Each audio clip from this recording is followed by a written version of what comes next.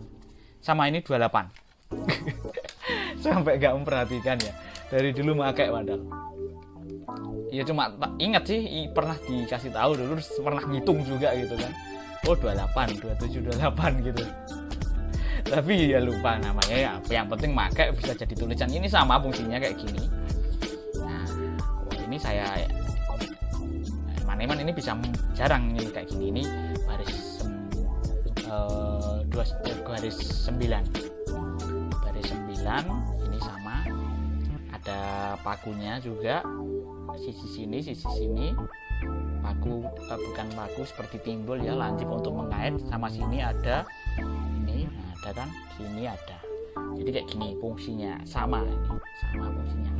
Jadi satu baris terdiri 28. Kalau yang ini ada 29. Kalau yang ini satu baris terdiri 28 kotak. Ini kalau ini 9 baris, kalau ini ada 4 baris, sama isinya adalah 28 ya. 9 baris sama 4 baris. Ada lagi yang besar. Jadi satu kertas itu bisa full.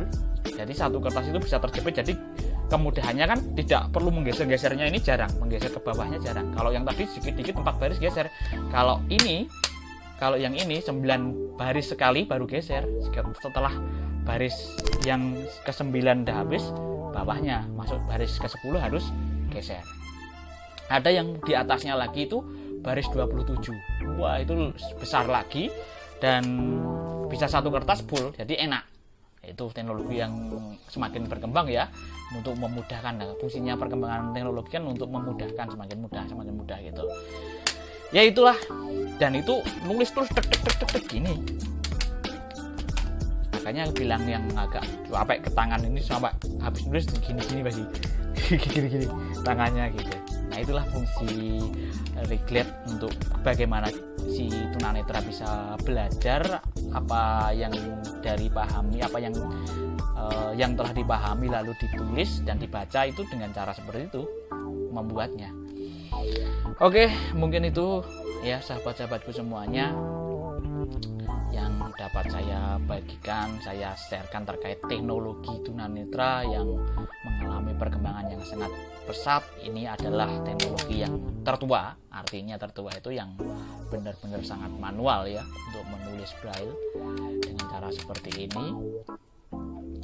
Lalu dengan majunya teknologi membuat braille sudah nggak seperti ini pakai tangan, tetapi pakai komputer. Ketika diketik di komputer lalu di printer braille langsung muncul tulisan braille-nya, nanti dicetak dalam bentuk tulisan braille. Printer braille itu juga ada. Jadi seperti itu perkembangan teknologi. Jadi kalau teman-teman mungkin belum mengenal yang namanya Riglet, itu bisa nanti sharing-sharing, tanya-tanya, bolehlah. Dan mungkin saudara-saudaranya yang ada yang butuh bantuan, siap untuk membantu. Tentunya saya pribadi saling berbagi. Itu apa yang bisa, apa yang saya tahu, berbagi ilmu dan harus sampaikan ilmu gitu. Itu terkait dengan proses pembelajaran atau proses pendidikan seorang tunanetra untuk menulisnya pakai alat seperti ini. Ya, alat seperti ini umumnya ya. Ini umumnya seperti ini, kecil, baris 4. Saya udah lama nggak megang, rasanya kecil banget. Dulu kayaknya besar gitu. sebenarnya nggak mungkin berubah ya. Oke, itu saja yang dapat saya bagikan. Harapan tetap sehat selalu dan tidak kekurangan suatu apapun, selalu dilancarkan dan disukseskan untuk semuanya. Dan kiranya video ini bermanfaat, silahkan di-sharekan atau dibagikan. Oke, saya Vindi Dwinantio, salam semangat